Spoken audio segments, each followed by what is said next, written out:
فمن اضطر في مخمصة غير متجانف لإثم فإن الله غفور رحيم. حرمت علیکم المیتہ، حرام کیا گیا ہے تم پر مردار، والدم اور خون، ولحم الخنزیر اور خنزیر کا گوشت، وما اہل لغیر اللہ بھی، وہ چیز جو نامزد کی گئی ہو غیر اللہ کے نام پر، والمنخنقہ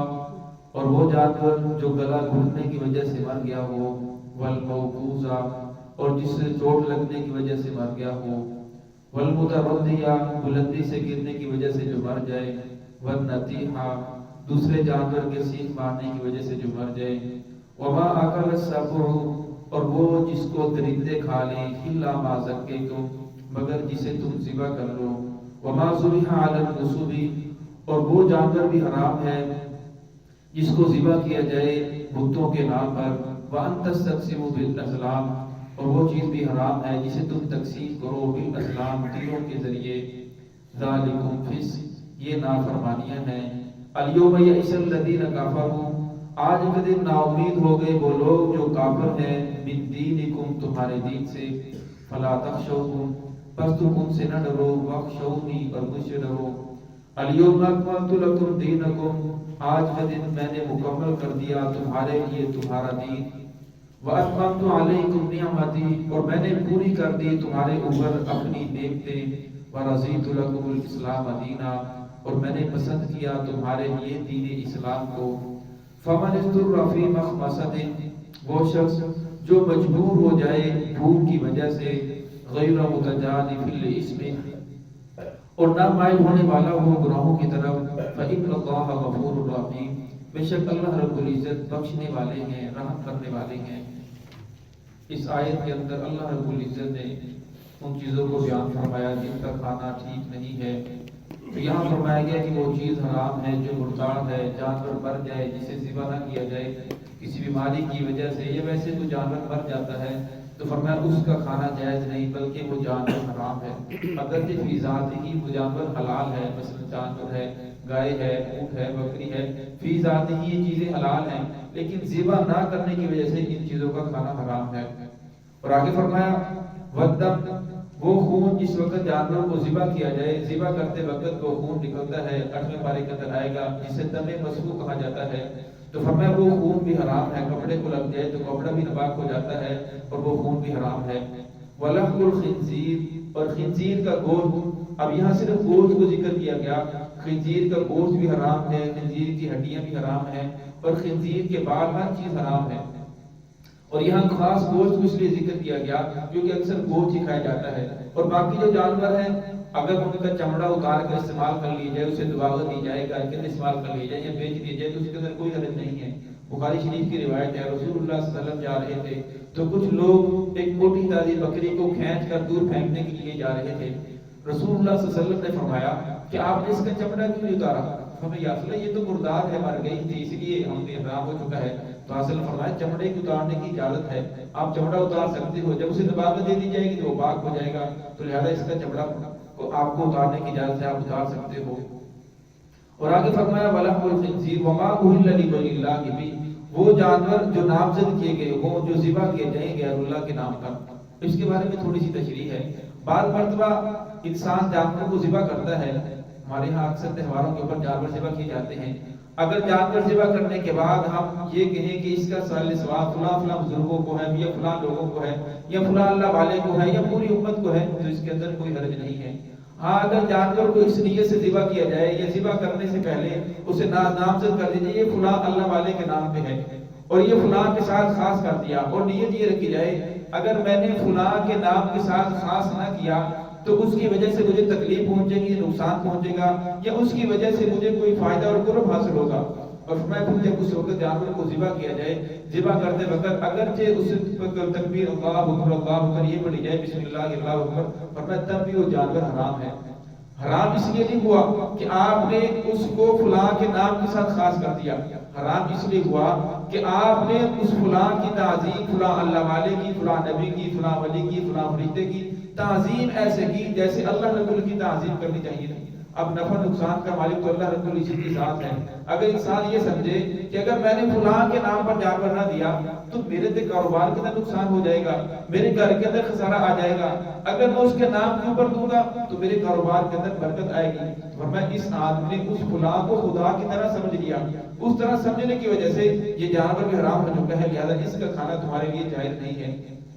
ہاں اگر ویسے انسان اللہ کے نام پہ ذبح کرتا ہے, اسے اللہ کے نام پہ دیتا ہے, اصالہ ثواب کرتا ہے, اس کا اصالہ ثواب پوری امت کے لیے ہے, فلاں فلاں لوگوں کے لیے, میرے باپ جان کے لیے ہے, میری سے اقربا کے لیے ہے, تو فرمایا یہ جائز ہے کہ یہ آپ کر سکتے ہیں جب بھی دل چاہے. اللہ رب العزت آپ کو وسعت عطا فرمائے. فرمایا اس طرح صدقہ خیرات کرنی چاہیے. انسان اللہ رب العزت بہت ساری آواز سے محفوظ فرماتے ہیں. یہاں جو فرمایا وما اہل لغیر اللہ کی بھی, یہ اس لیے فرمایا کہ تاکہ اللہ رب العزت کے مقابلے کے اندر کسی کو لا کر کھڑا کر دینا یہ ہرگز جائز نہیں ہے. اور آگے فرمایا والمنخنقہ, وہ جانور جس کے گلے کے اندر رسی پھنس گئی یا کسی وجہ سے اس کا گلا گھٹ گیا, سانس بند ہو گیا, وہ مر گیا, اور اسے کھانا بھی جائز نہیں ہے. والموقوذہ, کسی جانور کو پتھر اٹھا کر مارا, لاٹھی ماری, جس کی وجہ سے وہ مر گیا, اسے کھانا بھی جائز نہیں ہے.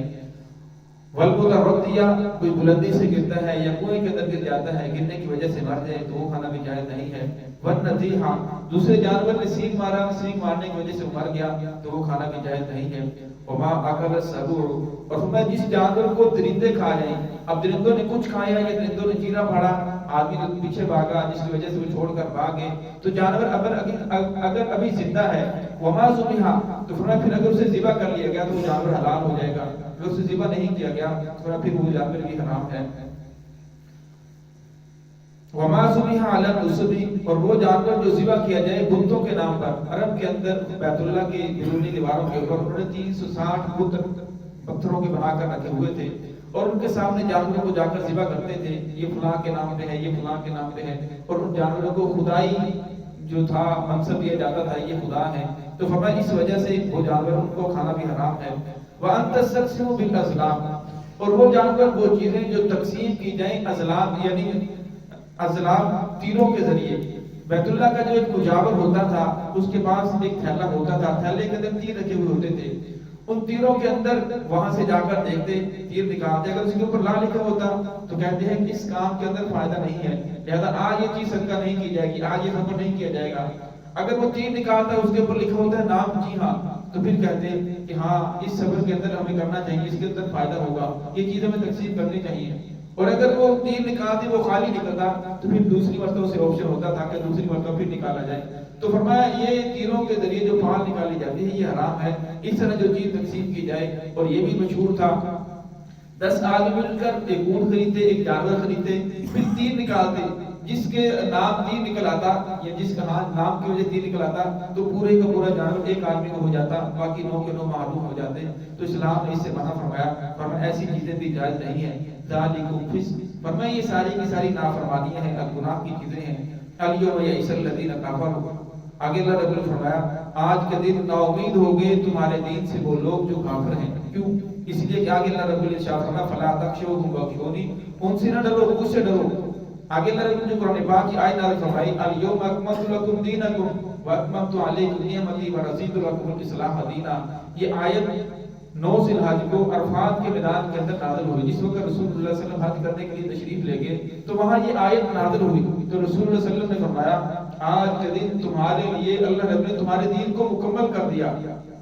پھر اس کے بعد رسول اللہ صلی اللہ علیہ وسلم تقریباً 80 یا 82 دن دنیا کے اندر تشریف فرما رہے, لیکن قرآن پاک کا کوئی ٹکڑا, کوئی آیت نازل نہیں ہوئی. سب سے آخری آیت الیوم اکملت لکم دینکم واتممت علیکم نعمتی ورضیت لکم الاسلام دینا. فرمایا آج کے دن کافر مایوس ہو چکے ہیں, کیونکہ صحابہ کرام کے ساتھ 1,00,000 کے قریب صحابہ کرام تھے. اور فرمایا اللہ رب العزت نے عرب کو اتنا زیادہ اسلام کے اندر داخل کر دیا ہے اور دین کو مکمل کر دیا ہے. پہلے کفار کو یہ امید تھی کہ ہم ان کے دین کو ختم کر دیں گے, ان کو ختم کر دیں گے, اور میں اب وہ نا امید ہو چکے ہیں. کفار تمہیں ختم نہیں کر سکتے, تمہارے دین کو مٹا نہیں سکتے.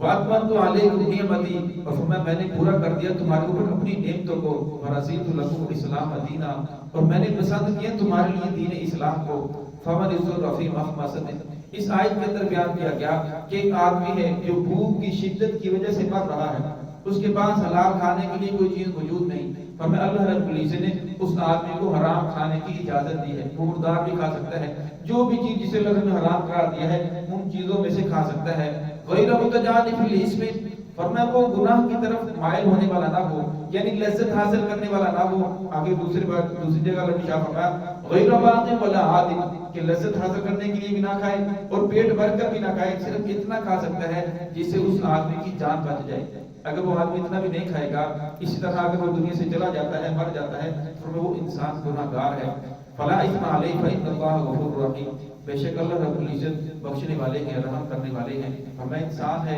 انسان سے غلطی ہو جاتی ہے، اگر ان کاموں میں سے تم سے کوئی کام ہو چکا ہے تو اللہ بڑے بخشنے والے ہیں، اللہ غفور رحیم ہے، لہذا توبہ کر لو اور آئندہ کے لیے عزم کرو کہ آئندہ ہم ایسا کام نہیں کریں گے۔ تو ہے کہ اللہ رب العزت ہم سب کو صراط مستقیم پر چلنے کی توفیق عطا فرمائے۔